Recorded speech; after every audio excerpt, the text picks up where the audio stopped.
Rainbow magic, the earth fairies. Edie the garden fairy.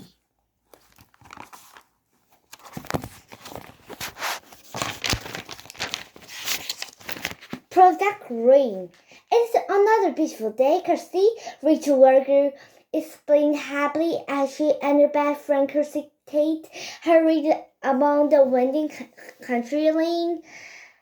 The blue sky above them was dotted with fluffy white clouds, and sun was warm on their faces. Isn't Rainspell Island just a most magical place? I can't think of anywhere I'd rather go on the vacation, Kirsty replied, gazing over the lush green fields. The agronomy sea sprinkled in the distance, and seagulls wheeled through the crisp, salty air. The test and the workers had arrived on the island 3 days ago to spend the fall break there. It's great that we are helping to keep Rainspell clean and beautiful, isn't it, Rachel?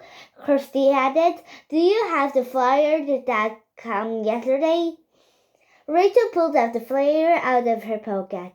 Project Green was writing at the top, and underneath it read, "You would like to help the Rainspell Gardening Club make a new garden out of the area of a new island?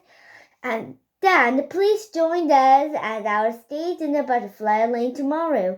Wear the old clothes."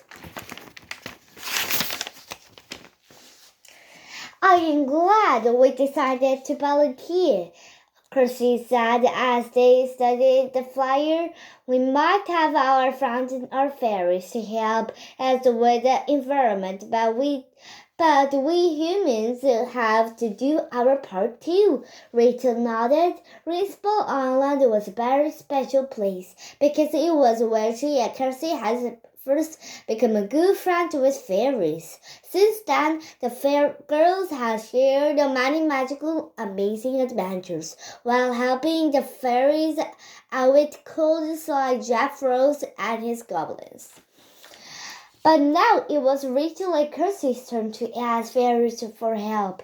When the girls had arrived at the Rainspell Island, they'd be shocked to see a lot of really scary across the Golden Beach, and they decided to ask the king and queen of the fairy island to keep clean of the human world and the fairy magic.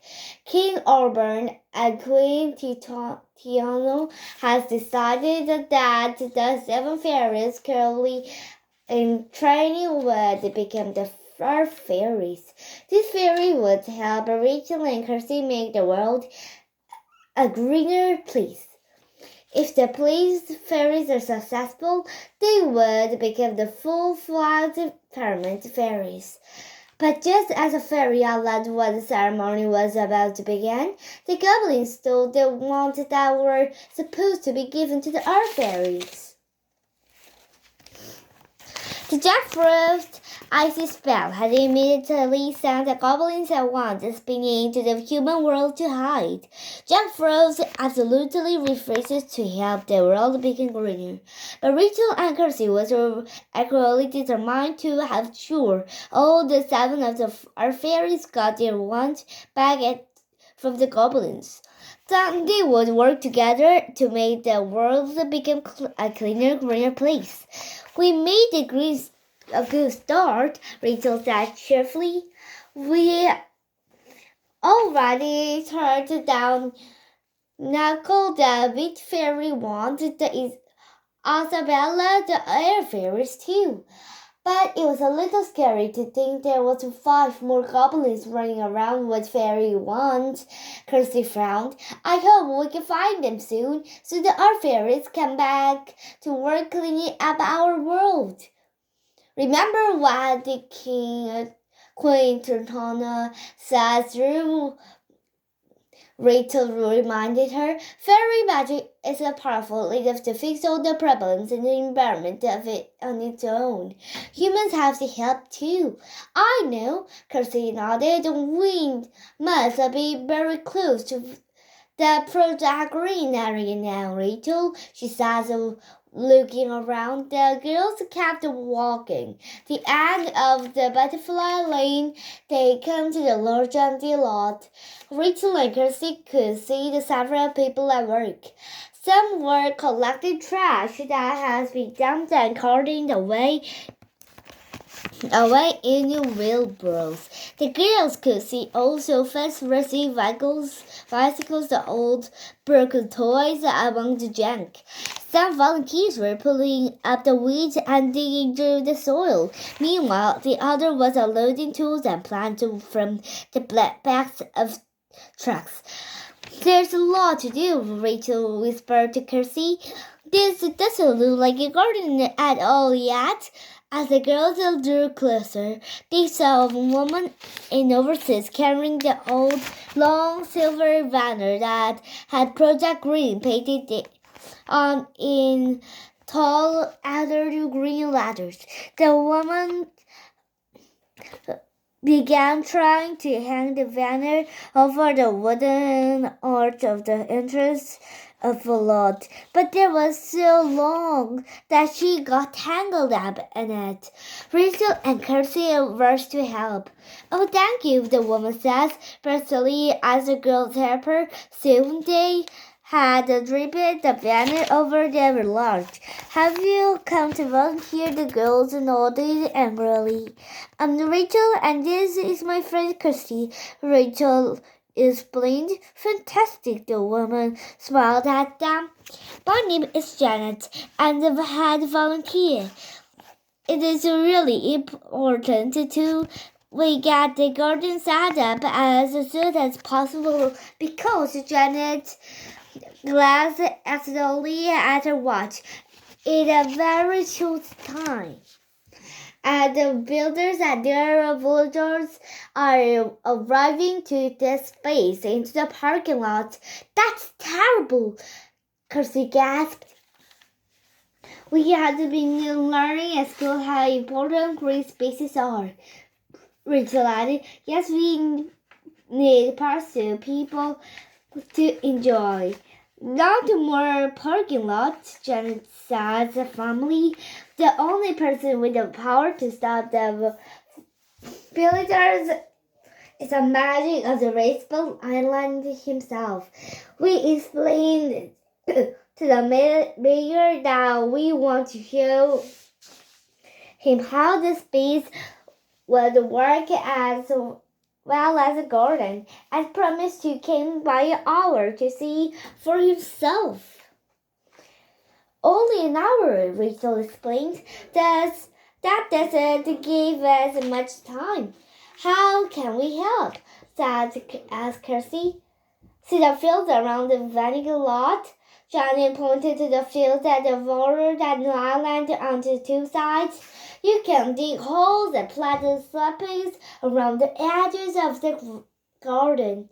Then, when the trees have grown, they will help protect the space from the wind and rain. Come on, I will find some shelves for you.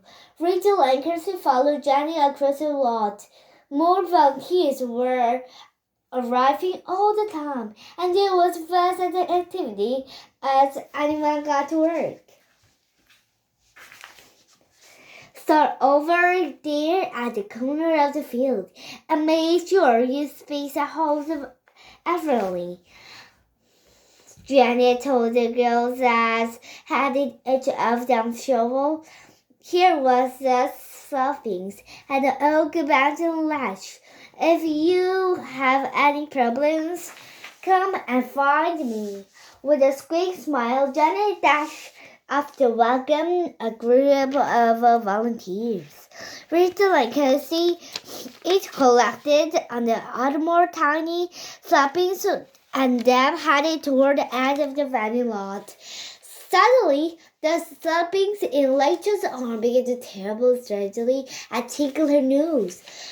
Rachel gasped. She really wanted to scratch the tip of the nose, but her arms were full. Oh, Kirsty, help! She called. The saplings are tickling my nose. I think I am going to sneeze, and then the mud drowned everything. Kirsty immediately put down her own slippers and hurried over to Rachel. Her friend was teaching her nose in a desperate effort to keep from sneezing.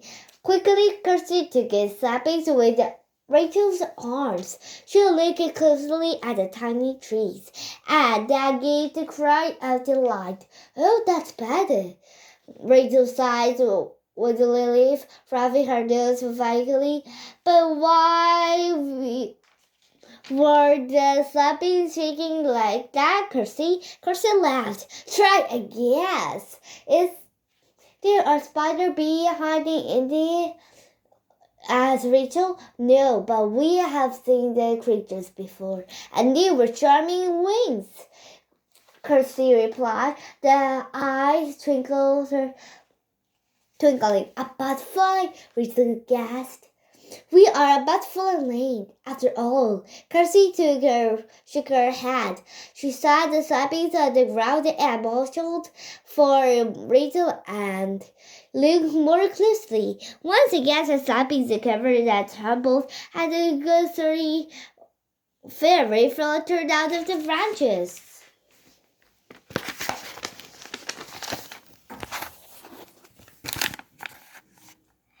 Garden magic.